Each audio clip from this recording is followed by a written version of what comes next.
Boa tarde a todos. O tema desta tarde é o Evangelho segundo o Espiritismo, do capítulo 17.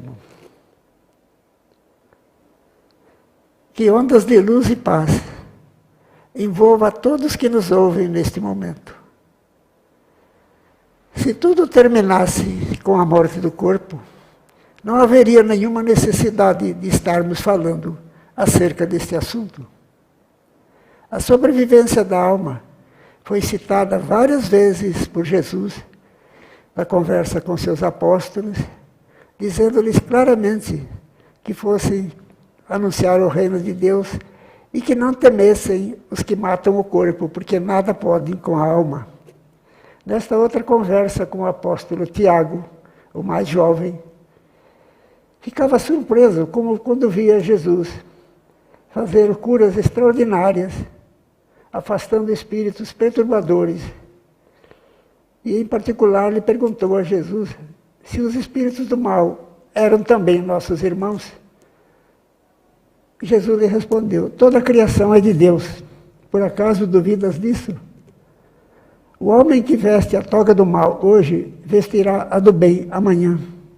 Esse amanhã será muito longo para os que não obedecem à justiça divina. Também na conversa com Nicodemos, deixa muito claro a necessidade da sobrevivência da alma como uma lei divina, uma lei de progresso, sem o qual não conseguiríamos evoluir se não fosse através de várias existências, né? Voltemos então ao tema de hoje. Sempre Jesus, o médico divino das almas, né? Quando a dor nos visita, nada nos dá certo. Decepções, problemas de toda ordem. A vida está nos dizendo, numa linguagem inarticulada, que é preciso mudar de frequência. Eis aqui a orientação de Jesus, o médico das almas. Porque quando os problemas são de ordem material, do corpo físico, a medicina terrena está super aparelhada. Quando os problemas são de ordem emocional e espiritual, temos que recorrer ao médico das almas. Porque as enfermidades da alma são as mais difíceis de serem curadas. Muitos estarão indagando nesse momento. Quais que são as enfermidades da alma? As principais delas: egoísmo, orgulho, maledicência, ódio, rancor, arrogância e tudo que seja contrário às leis de Deus.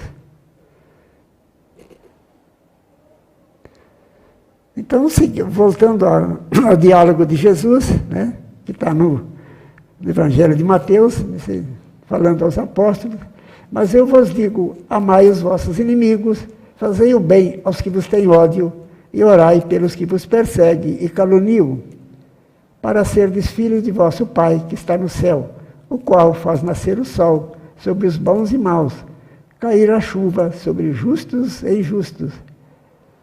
Porque se não amais, senão os que vos amam, que recompensa haveis de ter? Sede vós logo perfeitos, como também vosso Pai Celestial é perfeito.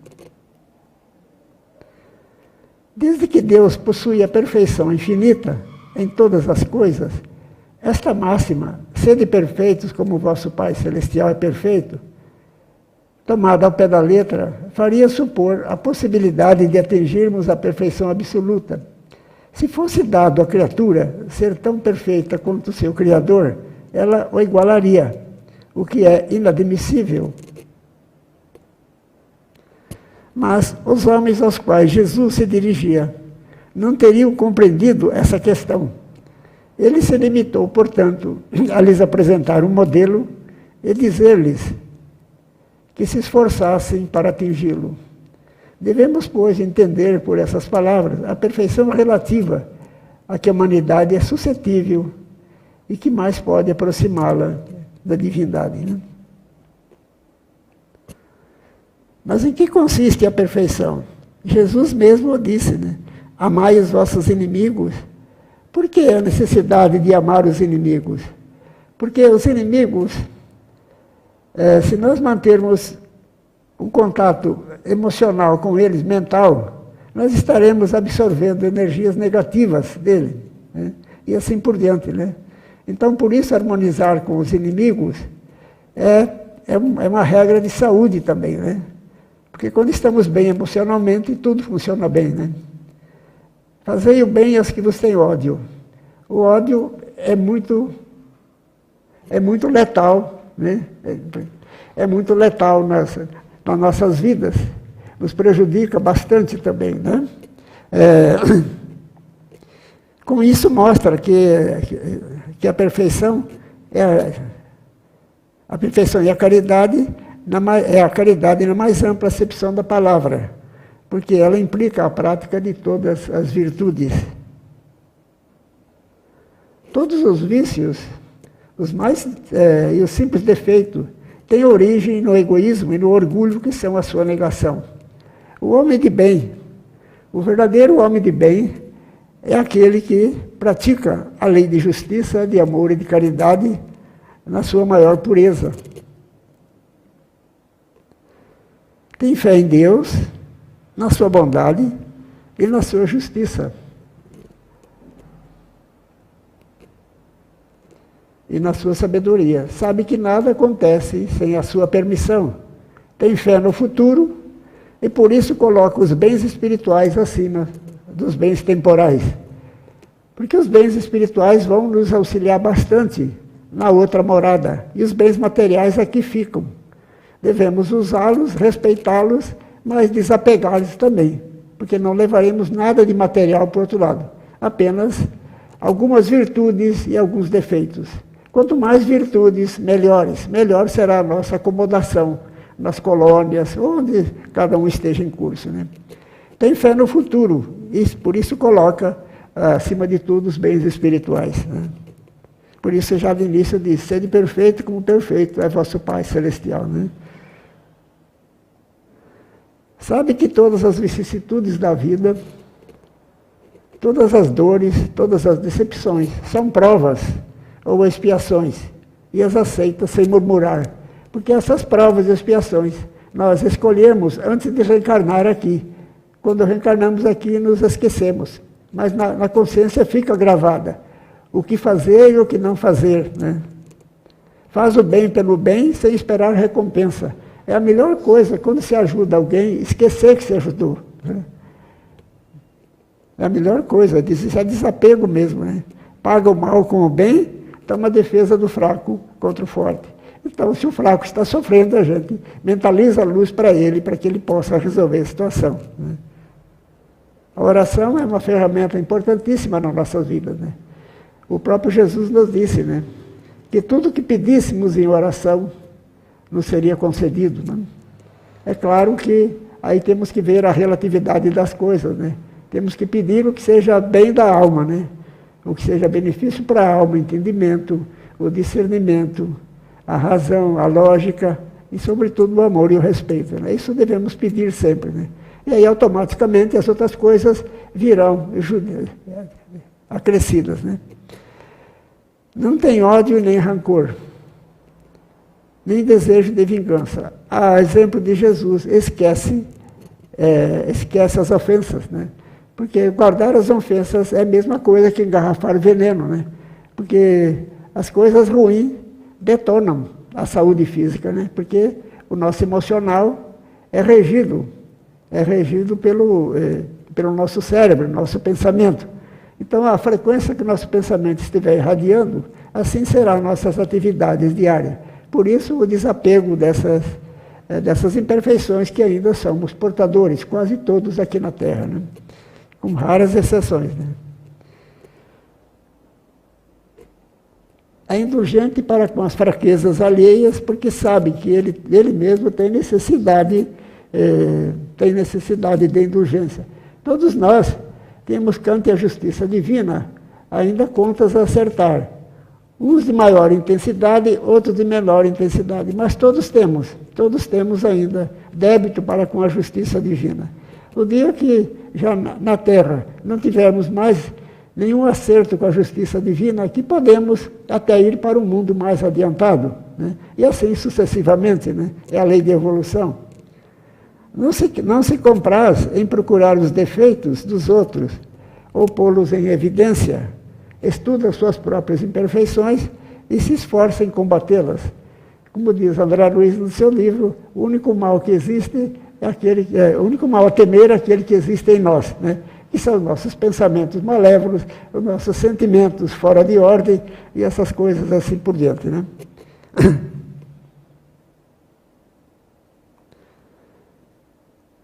Usa, mas não abusa dos bens que lhe foram concedidos, porque tudo é empréstimo aqui, né?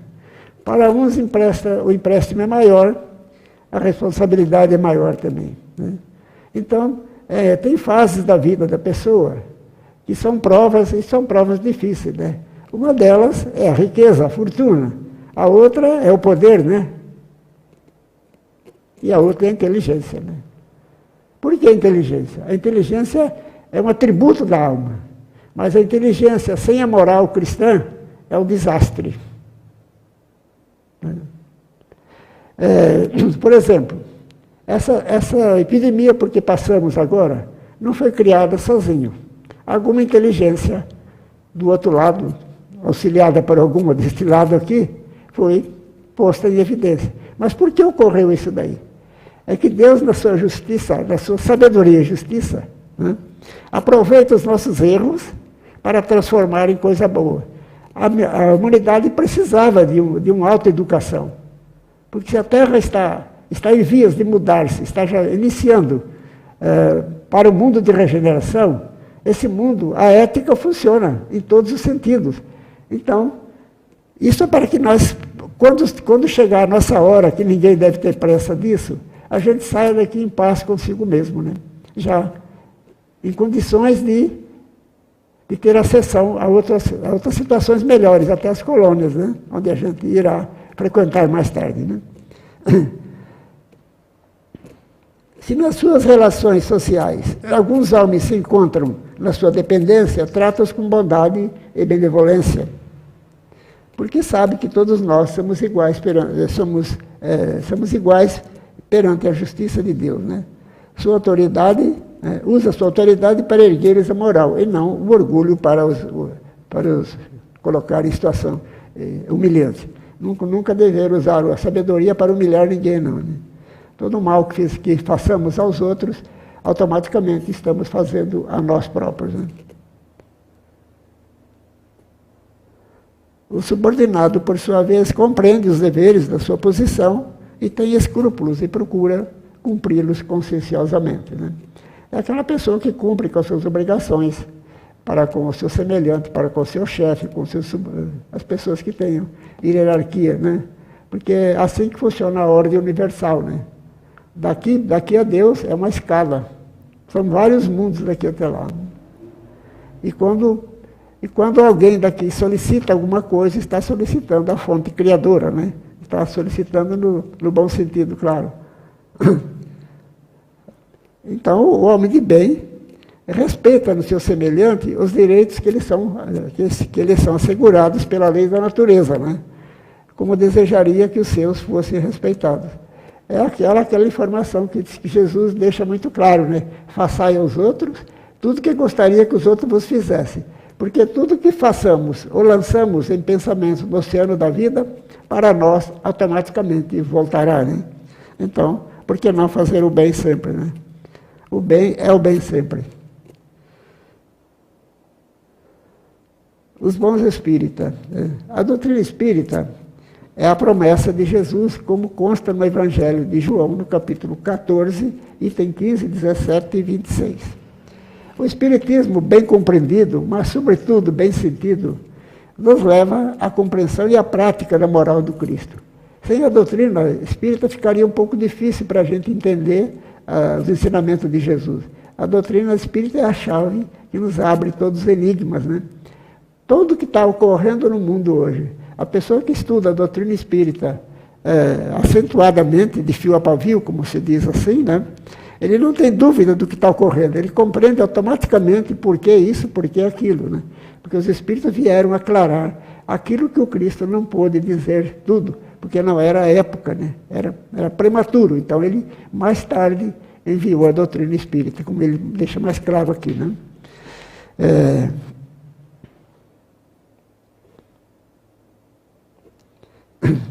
Então, mas o Espiritismo, bem compreendido, mas sobretudo bem sentido, nos leva à compreensão e à prática moral do Cristo, ao dar uma fé sólida e esclarecida aos que duvidam ou vacilam. Então, aí nos leva a entender melhor o porquê assim, o porquê daquilo, até o porquê da dor, o porquê do sofrimento, né? Está muito bem claro lá, né? Não fica dúvida para ninguém, não. Então, seguindo no que estava dizendo sobre o Evangelho e a promessa de Jesus, né? Então, cumpre-se a promessa de Jesus. Então, Jesus, pressentindo já a sua partida para o mundo espiritual, né? Ele reúne seus apóstolos e lhes dá uma série de orientações. Ele começa dizendo assim: se me amais, guardai os meus mandamentos, eu rogarei ao Pai, e ele vos dará outro Consolador, para que fique eternamente convosco o Espírito da verdade, a quem o mundo não pode receber, porque não vê, nem o conhece. Mas vós o conhecereis, falando com os apóstolos, né? Porque ele ficará convosco e estará em vós. Mas o Consolador, que é o Espírito Santo, a quem o Pai enviará em meu nome, vos ensinará todas as coisas e vos fará lembrar de tudo que eu tenho dito. Está no Evangelho de João, na Bíblia, no Novo Testamento, né? No capítulo 14, nos itens 15, 17 e 26 também.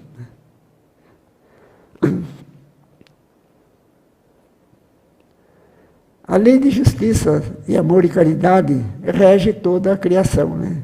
Ante os nossos débitos, trazidos de vidas passadas, né? Todos, né? Somente a prática do bem é que vamos nos libertando dos problemas que foram criados por nós mesmos. A doutrina espírita tem um acervo de informações importantíssimo, que nos dão um exemplo nítido e claro de todas essas passagens. Tudo que ocorre conosco está ligado aos nossos débitos de vidas passadas. Então, a nossa estada aqui na Terra é unicamente para que o ser humano, para que nós possamos evoluir como pessoas. A doutrina veio para isso, para nos explicar, nos esclarecer sobre a ética assim.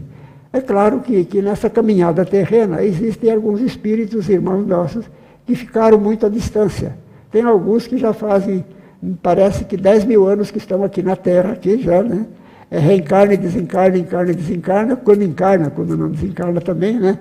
Então, uns são mais lentos, outros já têm ascensão mais porque se esforçam, né? Então, esse esforço é nosso, não custa nada. Quanto mais se sabe, melhor se caminha, né? O próprio Jesus, quando esteve aqui, diz assim: amai-vos e instruí-vos, né? Quer dizer, é necessário saber e conhecer, né? Hoje cedo, no diálogo com os desencarnados, porque eu estou falando aqui, mas eu também tenho o meu diálogo com eles, em particular em casa, que eu moro sozinho, né? Então não tem problema não, né? Quem vive com família não aconselharia isso nunca não. Eu faço porque já tenho experiência, né? Com 30 anos quase de doutrina, eu tenho assim, uma certa confiança, uma certeza do que estou dizendo, né? Então, apareceu lá um homem de ciência, veio vários dialogar comigo. E ele procurava, ele frequentava a casa espírita, né? Mas ele não acreditava. Ele achava que isso era uma coisa infundada, porque ele era muito ligado à ciência, né? À sabedoria, né? Então eu falei para ele, conversando com ele, eu lhe disse assim, falei: olha, a ciência é muito importantíssima, mas a ciência tem que estar aliada à moral, senão é furada, não dá certo. Aí expliquei para eles algumas passagens que ocorreram, né? De alguns eventos, né? Como a energia nuclear, por exemplo, a bomba atômica, né? É obra da inteligência, mas é obra do mal, né? Porque tudo que lesa o semelhante não pode ser coisa boa, né? Porque existem muitas maneiras de auxiliar a pessoa sem que você jogue bomba em cima, né? Então, tudo isso é fruto de inteligência. Inteligência assim, antiética, né? Sem moral. Então, a inteligência é uma preciosidade, mas quando direcionada para o bem. Né? E sobre esse assunto, Jesus conversando com os apóstolos, saiu muitas indagações, né, sobre o futuro, sobre o que ocorria para cá, para lá, assim. Então eles queriam saber se deveriam levar a doutrina aos governantes da época, aquela época de Jesus. Né? Jesus diz assim, quem governa o mundo é Deus. E é verdade, né? O que está aí acontecendo é essa lei. Né? Porque não ficou um país que não sofresse essa epidemia aí. Não ficou um país, né? Uma nação do mundo aqui não ficou, todas elas. Então, a justiça divina, não há privilégios para ninguém, não. Deus também não castiga ninguém, não. Não. Deus ampara. Deus ampara através de suas leis. Né? E por isso veio Jesus nos ensinar o caminho, a doutrina veio complementar e outros grandes que estão chegando por aí, né? Porque não parou por aí. Jesus não disse tudo, Kardec também não disse tudo, disse que teria mais revelações. O Chico trouxe uma obra extraordinária aqui na Terra, outros também trouxeram, né? Divaldo, Raul Teixeira e outros tantos aí. Mas sempre surgem revelações novas, né? Porque os desígnios de Deus, foi uma pergunta, assim, deixa eu retroceder um pouquinho. Quando Allan Kardec estava codificando a doutrina espírita, ele se viu muito atarefado, com muito trabalho, e a responsabilidade enorme que ele tinha pela frente. Então ele indagou para o espírito guia dele, né, que é o anjo da guarda que se chama, né, mais comumente como chamamos, né, ele falou, e se eu vier a falhar? A resposta que o São Luís deu para ele foi a seguinte, se você falhar, terá outro a te substituir, porque os desígnios de Deus não se assentam numa única cabeça. Né? Então, por isso vem de todos os lados, né? Por toda parte surge médiuns aí revelando coisas interessantes. Né? O Brasil, eu não digo que seja privilegiado nesse sentido, mas a doutrina aqui se expandiu bastante e a mediunidade aqui está bastante desenvolvida e aflorando por toda parte, e outras partes do mundo também. Mas o Brasil, seja por consequência do passado das almas reencarnadas aqui, porque eu creio que a maioria dos brasileiros aqui, todos nós, a grande parte, somos remanescentes das cruzadas, né? Então estamos aqui recapitulando a história e reavendo os nossos atos do passado como maneira de melhorar a nossa conduta e a nossa postura aqui também, né? Então, na doutrina espírita, encontramos assim a solução para todos os enigmas. A resposta, não é a solução. A solução vai depender da gente. A resposta à doutrina é muito clara. Como o próprio Evangelho de Jesus é a síntese de toda a sabedoria. Né? Então, aqueles que estão me ouvindo nesse momento, que mentalizem um pouco acerca da situação nossa e do porvir, né? O porvir que nos aguarda. E a casa aqui deve estar muito bem aparelhada para as escolas. Deve estar muito bem aparelhada para as escolas. Então, estudem, porque a melhor maneira de compreender é estudando, procurando, pesquisando, analisando. E estudando a si mesmo também. Né? E assim vamos nos descobrindo os nossos pontos vulneráveis e procurando fortalecer a nossa caminhada na Terra. O amor que Jesus veio nos ensinar aqui é o remédio para todos os males. Né? Primeiro, o perdão. Né? Há que perdoar. Para amar as pessoas, é preciso que a pessoa se ame a si mesmo. Né? Ele goste de si mesmo como ele seja. Né? E o amor, então, é uma energia divina que tudo movimenta. Né? Não há problemas no mundo que o amor não consiga solucionar. É claro que cada caso é um caso, analisado assim, intrinsecamente, se vê a necessidade agora, depois ou mais para frente. Né? Os remédios nunca vêm antes da hora, vêm no momento certo. Né? Então, tem pessoas que ainda não chegaram ao conhecimento. Né? A humanidade ainda, pouca gente despertou a consciência. Porque quando a pessoa desperta a consciência, ninguém precisa lhe mostrar o caminho. Né? Não, ele sabe o seu procedimento, ele sabe como se comportar na família, como se comportar na sociedade, como se comportar na indústria, onde ele esteja ligado, ele sabe, porque ele já tem a consciência desperta, ele sabe o que deve fazer e o que não deve ser feito. Né? Então isso já está de acordo com a pergunta que Allan Kardec fez para o espírito, né? Para os espíritos, a equipe do Consolador. Onde está escrito a lei de Deus? Acho que é na questão 625. Ele fala assim, a lei de Deus está escrita na consciência. Na nossa consciência está escrita a lei de Deus. Por isso nós sabemos o que fazer e o que não fazer. Mas também temos, na verdade estamos falando aqui da doutrina, temos também os nossos inimigos do passado, né? Que, embora estejam do outro lado, a maioria, né? Não estão mortos, não. Então, eles, de vez em quando, vêm fazer um teste conosco, ver como estamos, né? São nossos comparsas lá do passado, né? André Luiz, explicando bem essa passagem, ele nos fala aqui do nosso cérebro, né? Falando que o nosso cérebro, assim, ele pode ser comparado a uma casa de 3 andares, né? A uma casa de 3 andares. No primeiro andar está o inconsciente, o passado nosso, que é preciso ir removendo, né? E no segundo andar está o presente, é o momento de agora, né? É o que estamos vivendo. Então é o momento de raciocinar, de refletir e de buscar novas alternativas, né? E no terceiro andar está o piso, o vir a ser, o que será. Então o que será, será o que está. O nosso amanhã será o que estamos fazendo hoje. Como hoje aqui estamos recolhendo muitas vezes o que fizemos ontem, né? Então a vida está sempre nos mostrando a necessidade da autoeducação, né? Foi perguntado a uma entidade de bastante evolução como conviver com esses problemas que estão assolando a humanidade. A resposta foi simples e clara: autoconhecimento. A doutrina espírita e o Evangelho de Jesus nos leva ao autoconhecimento. O que estamos fazendo aqui, de onde viemos e por que estamos aqui, por que ocorre isso, por que ocorre aquilo. Então, aí na doutrina tudo se encaixa, porque tudo mostra, né? A lógica sempre, né? Então, nesses momentos, porque está passando a Terra aqui, né? O Cristo e as forças do alto contam muito com a nossa boa vontade.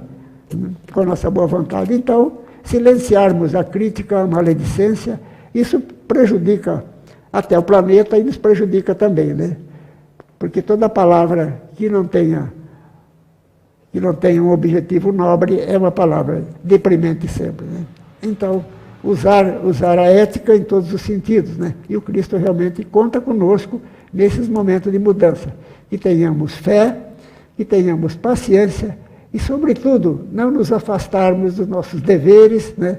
Temos que cumprir com as obrigações estaduais aí do país, né? Das leis, a gente deve respeitar, porque o próprio Cristo nos ensinou isso daí, né? Ele diz: dai a César o que é de César e a Deus o que é de Deus. Então, aos governos a gente dá o respeito que devemos. Se nós queremos ser respeitados, temos que respeitar também, né? E a Deus é o que é de Deus, é a sublimidade, é o vir a ser, né? É a nossa herança divina, né? Então, todos amanhã, naturalmente, estaremos em uma condição melhor, né? Mas, até lá, a caminhada é árdua. E, nesse momento de mudança, exige muita firmeza de nossa parte, muito autocontrole nosso, né? Principalmente, né? Com o palavreado, né? Porque a maledicência é uma coisa muito ruim. A maledicência vai e ela volta. Ela não vai e fica lá onde você mandou, ela volta para você também, né? Então, tudo que a gente censura, critica nos demais, a gente vai acabar fazendo. A pequeno, a médio, a curto, a longo prazo, vai acabar fazendo. Quando criticamos demais as pessoas, ou uma pessoa por isso, por aquilo, vamos acabar fazendo a mesma coisa. Comprovações nesse sentido, se fizer uma pesquisa, vai achar os montes, né? Porque é contrário à lei, né? Esse é o contrário a amar ao próximo como a si mesmo. Então vamos aceitar as pessoas como elas são, não vamos ter a pretensão de mudar ninguém, porque isso é impossível mudar as pessoas. Essa mudança é feita interiormente, é a própria pessoa que deve buscar nesse sentido a sua melhora. Ninguém vai mudar o outro de maneira nenhuma. Ele pode auxiliar no momento certo, mas mudar, não. É a pessoa que terá que se mudar, porque isso é tarefa de cada um. O pai e a mãe aqui na Terra dão a educação, amparam os filhos, mas o caminho a percorrer vai depender de cada um. Então, agradecendo mais uma vez a esta oportunidade que nos é dada aqui para divulgar as verdades trazidas pelo Cristo na Terra, né? E que todos tenham, assim, uma semana ótima de meditação e reflexão. E creio que breve esta casa aqui estará com as portas abertas, né? Não sabemos ainda o dia, mas aguardaremos aqui e tenho certeza de uma coisa que nos foi revelado, que após essa passagem de intensidade que está passando pela epidemia, as casas espíritas receberão um número maior de assistidos, porque as pessoas estarão interessadas em saber o porquê as coisas ocorreram e como melhorar e como conviver, além dos problemas diários que nos incomodam muitas vezes e que é somente numa casa espírita que a gente recebe o alívio. A casa espírita não muda ninguém, mas ela nos mostra a regra de conduta e a mudança automaticamente tem que ser nossa. Não adianta eu frequentar a casa espírita há 80, 30 anos aí e não aplicar nada do que eu aprendi. Eu digo uma coisa aqui e lá fora eu vou fazer outra. Não, isso é contrário.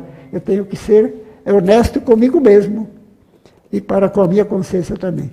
Então, muita paz a todos, que Deus vos abençoe e o Cristo vos ilumine, mantendo cada um firme no seu posto. Até breve.